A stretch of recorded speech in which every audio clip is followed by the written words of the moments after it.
Hi, friend. I'm so excited to welcome you to something extra special here on the podcast for the next 8 weeks. I have hand-selected the most downloaded podcast episodes over the last few years and compiled them for you in this summer throwback playlist. Now, if you're like me, you love a good throwback playlist. I was listening to one this morning. I was listening to the Dixie Chicks. I think they're now the Chicks. But I don't know how this is possible. I cannot remember my password that I set, 30 seconds ago, but I remember all of the lyrics to Wide Open Spaces like it is my job. I can sing it loud and proud. So we're going to do a throwback playlist here just for you. Now, just a quick heads up, since these are throwback episodes, you may hear some old references to programs or events that are no longer active, but the heart of the episode, it still hits. And so as you're going through these, if you hear any of those references, just know that while they may not be active, the new resources and ways to connect with me can be found in the show notes. I hope you're having an amazing summer, collecting all the adventures along the way. Enjoy these summer throwback episodes, and I will return to be here with you with new episodes coming every week in September. Cheers, my friend, and enjoy. Welcome to the Fuel Her Awesome Show. I'm your host, Jess. I'm a wife and a mama, and I'm juggling work and misbehaved dogs, but they're really cute. I'm a sports dietitian and empowered eating coach. I am absolutely obsessed with nutrition science and helping you crank up the volume on your body's biofeedback. Let's pivot your relationship with your food and your body from doubt and distrust to a confident bond that can weather the seasons of life as we discover the healthiest version of you with empowered eating. In my very first episode that I ever shared here on Fuel Her Awesome, I shared with you my journey from my eating disorder into food freedom. And chances are you've listened to it because it is my most downloaded episode. But today what I wanted to do is share the next chapter with you and how I went from this place of food freedom and disconnect from my body to empowered eating. I used to think that I had to choose between either being obsessive about food and comfortable in my body or absolute acceptance of my body that co-occurred with this level of discomfort. And I almost got to this place where I was afraid to focus on my health because I thought it would take me back to those obsessive traits that I had when I was back in my eating disorder. I honestly didn't know a middle ground existed. And when I set my eating disorder down, I had to let go of a lot of those obsessions that I once clung to, and I never ever wanted to go back to them. But if I could go back to my newly recovered self and say one thing, this is what I would say to myself. I would say, Jess, your journey with your body is like a hike up a mountain. There are the first steps and they're wonderful and they feel new and exciting because you're on a completely new path. This is a beautiful journey with your body, but it is just that. It is a journey. And this beginning of the trail, it's not as steep because you need time to acclimate, and that's okay. But as you're getting started, there are new heights ahead and things your imagination has not conceived. As you get farther along on your journey, you will find new ways to challenge yourself. But the difference is now you have a new view, a higher perspective. What was once shadowed by perfectionism will be different on higher ground.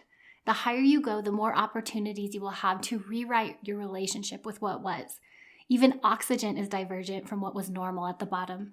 Stay curious, stay focused, and don't be afraid to look how far you've come.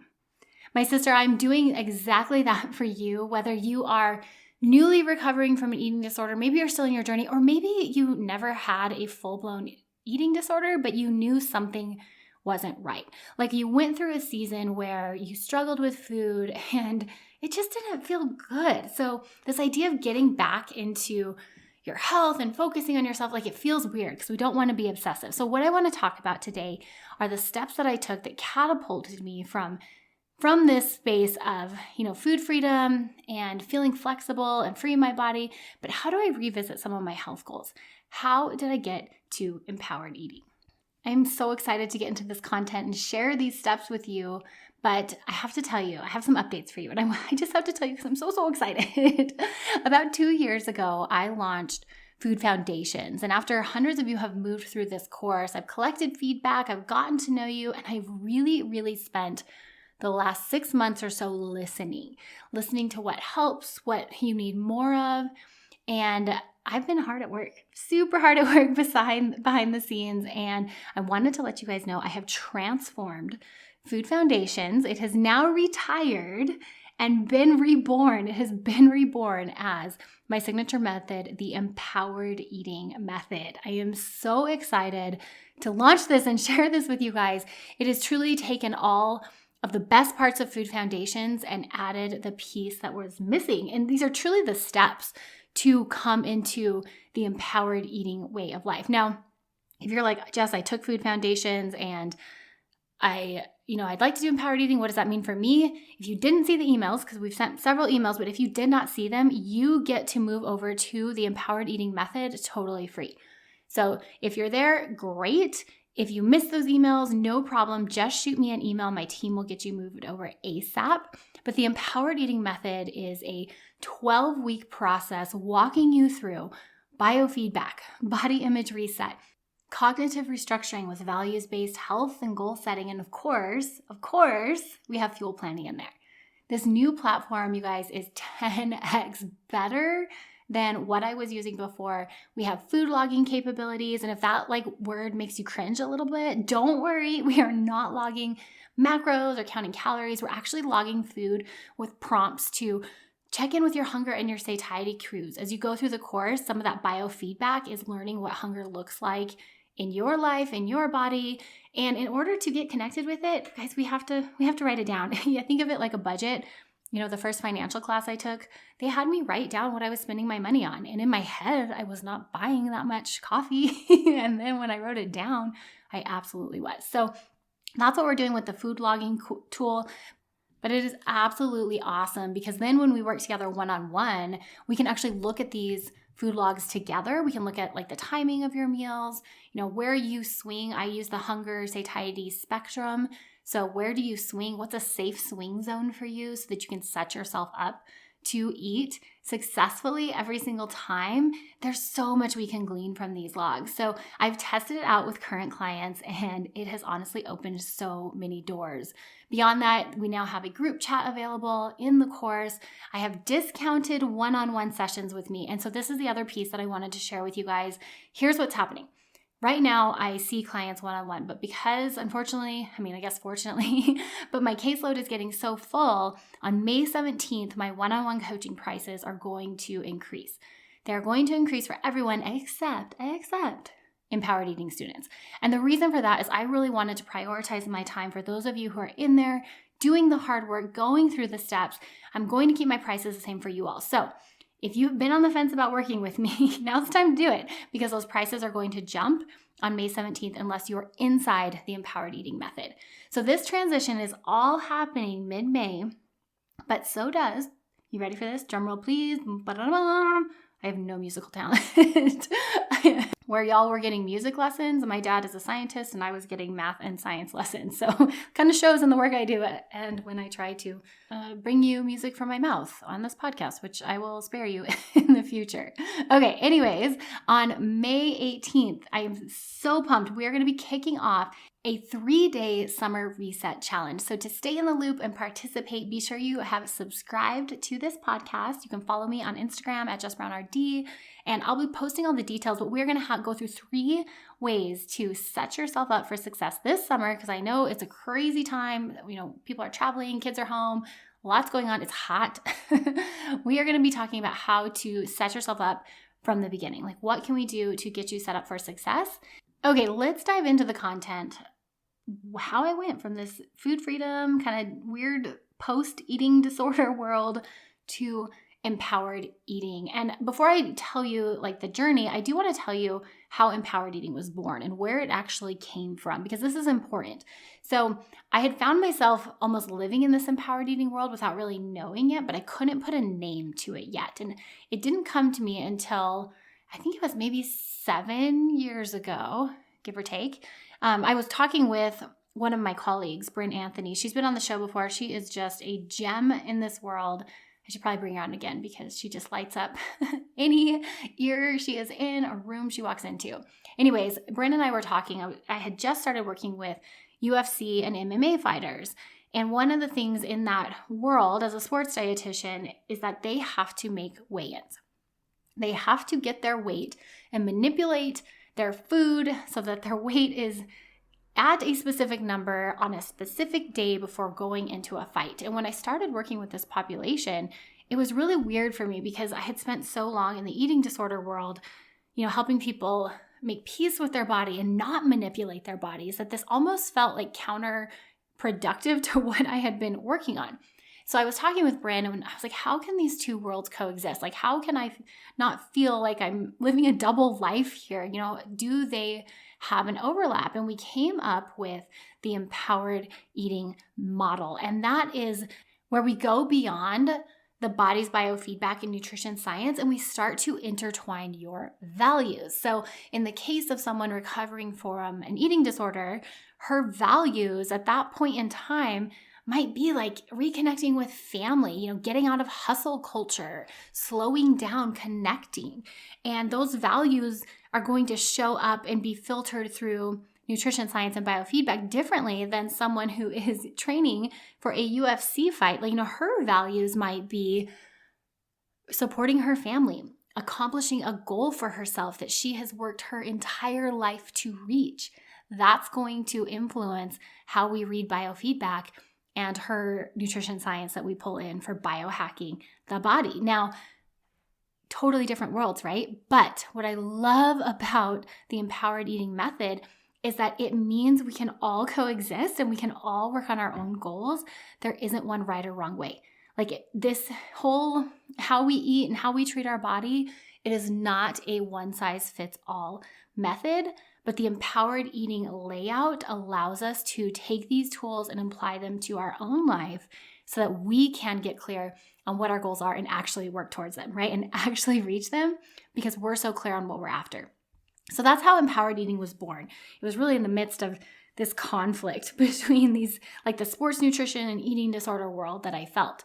How this showed up in my own journey was pretty clear. I had 2 points in my life that I realized I needed to reassess and recalibrate my relationship with food. One was about 3 months after my first son was born. I was continuing to live in this food freedom space, which was all cool and groovy, except I was really, really tired. Having a kid is exhausting. It stretches your body to new extremes and new limits. But what I was finding is that the way I was fueling myself, and quite honestly, I wasn't prioritizing nutrition. I was eating, but I wasn't intentionally choosing foods that boosted my energy. And I realized that when I would eat, I didn't feel energetic. I actually felt more lethargic after lunch than I did energetic. And I had this epiphany, I need to restructure how I'm looking at food because I need food to work for me. I'm only getting a few hours of sleep a night and I'm still working. And now I'm a mom. I have 10 energy units and that used to be enough. Now I need 15 to 20. How can I level up my nutrition so that I can have more of this expansive energy? So that was number one. Number two was this absolute acceptance of my body as it was at that moment in time. Now, I'm not saying at that point I loved my body, that I thought it was incredible and amazing and I was the healthiest, strongest I'd ever been. No, I was 3 months post-baby. But what I came to was this absolute acceptance of where it was at that moment in time. And for a long time, I had fears that waving the white flag with my body meant complacency. It meant that I was never allowed to grow and feel more confident in my body. It meant never getting to a place of feeling good. I had just had to accept feeling uncomfortable, but that couldn't be farther from the truth. That is a lie. Acceptance is not complacency. Acceptance is actually the key process of change. It is key to the process of change.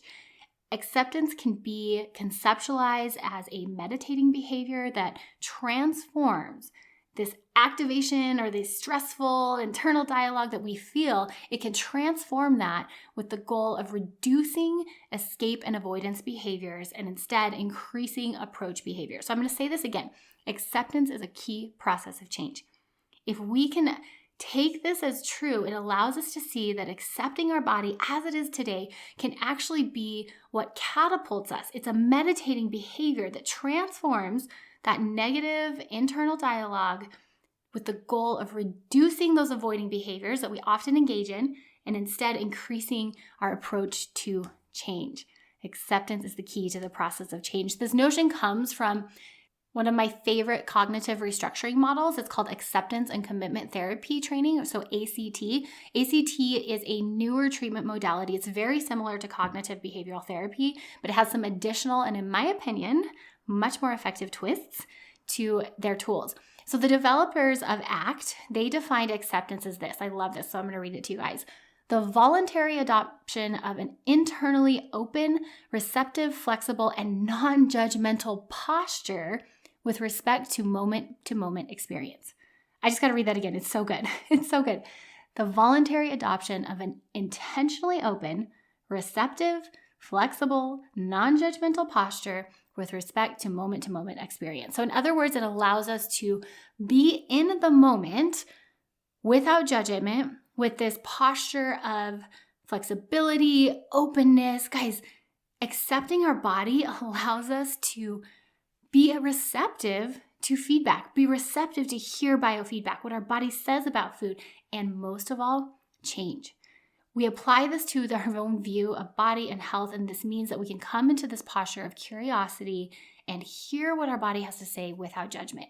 It gives us this opportunity to learn from discomfort, to grow in what we call failures, instead of reducing the discomfort with some sort of escape or avoidance behavior, which is what a lot of us do, right? We typically start to feel these levels of discomfort in our body, and what do? We want to escape. We want to escape with either self-sabotaging or self-punishing behavior. Sometimes that's like throwing on, really big clothes and grabbing ice cream and sitting in front of Netflix for hours, which again isn't a bad thing. But if we're using that as our primary escape or avoidance mechanism, there's no room for growth there. And then on the flip side is the self-punishment, right? Like we feel uncomfortable in our bodies, so now we have to pay for something. We need to work harder in the gym. We've got to dial up our macros. Like we need to have all this obsession. It's not sustainable. It's just not. So coming to this place of body acceptance allowed me to start learning from my body. What feels good to eat? What is causing my bloating? What boosts my energy? What makes me tired? What does weightlifting feel like? Do I still like running? Can I get as much out of walking as I do other forms of cardio? How much, does my sleep have an impact? I learned that one real quick when I had kiddos.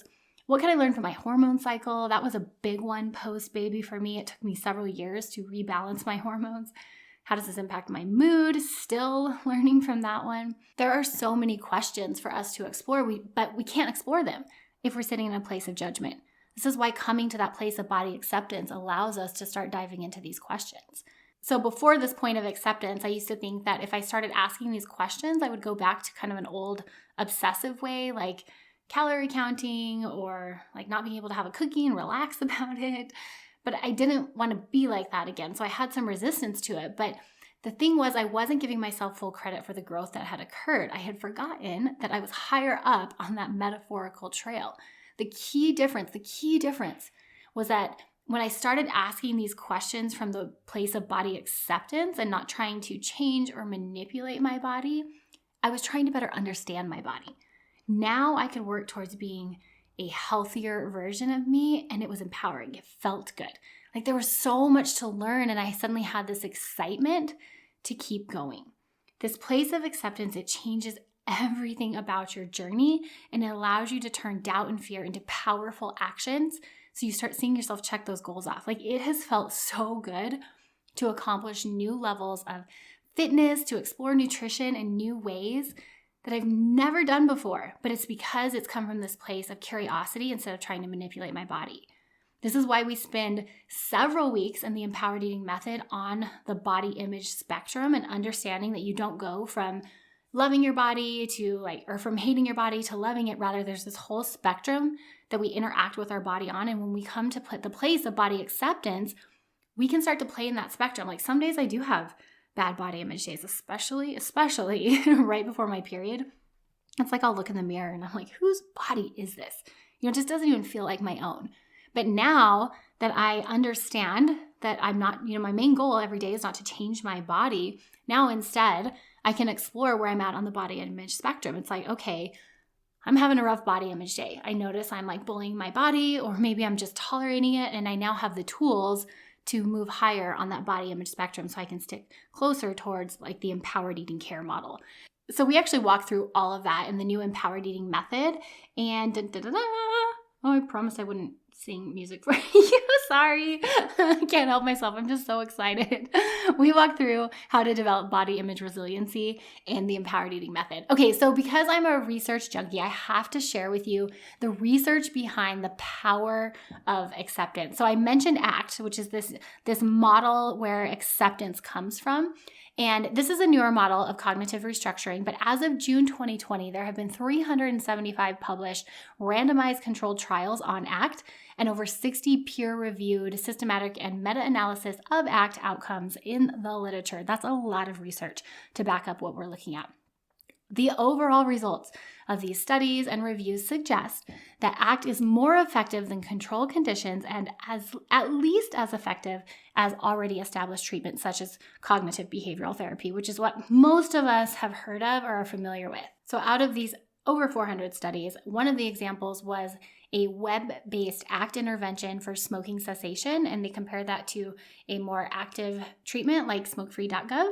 They found that participants who were randomized to the ACT treatment method had over double the quit rate at a 3-month follow-up compared to the active control. Almost double the quit rate. That's crazy. When they looked into the reason behind this, what they found is that the act of acceptance revealed that 80% of the quit rate was explained by changes in acceptance of cognitions, emotions, and physical sensations during treatments. So in other words, when these folks came to this place of accepting that like, hey, some of these thoughts I have, the emotions I have about quitting, the physical sensations, while they may not be pleasant, I accept them, they were able to embark on the change at a higher rate of success. I think that is so true for what we see in our health changes too. When we learn to come to a place of body acceptance, even though we don't love it, even though we might have thoughts about our body and it's not where we want it to be, okay, can we still accept it? Can we accept that this is where we are in this moment of time? Here's the takeaway from today. Your first step in making crazy, amazing, awesome changes to your health is accepting your body as it is today. Stop fighting her. Stop telling her horrible things. She is here with you, and she has a lot to say to you. Secondly, you've been lied to about what acceptance means. It does not mean that you stop working towards your goals. It's actually quite the opposite. It means you are ready to take your first actual steps because you're accepting where you are today. If you're ready to take those first steps, I want you to first go check out my free, totally free and newly redone workshop on how to eat intuitively and hit your goals without obsessing over food. I will walk you through the top 3 mistakes most people make and how you can avoid them in less than 25 minutes. I'm all about efficiency here because I know we are juggling lots of things. Totally free and no strings attached, my friend.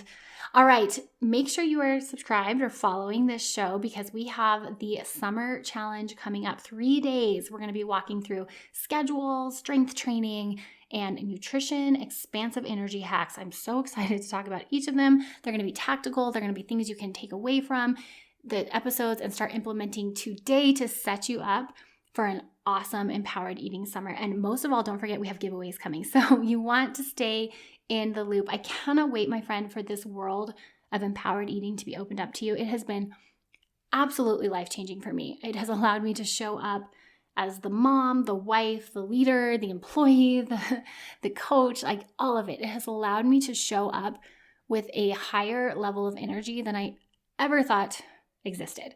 Like I said, I used to think I only needed 10 units of energy, but as my life grew, as I carried more responsibility and I had kids, I needed double the energy units, and empowered eating is what got me there. I cannot wait for you to find this and have that expansive energy. There's more out there, and empowered eating gets you there. Have a beautiful day, my friend. Cheers and happy eating.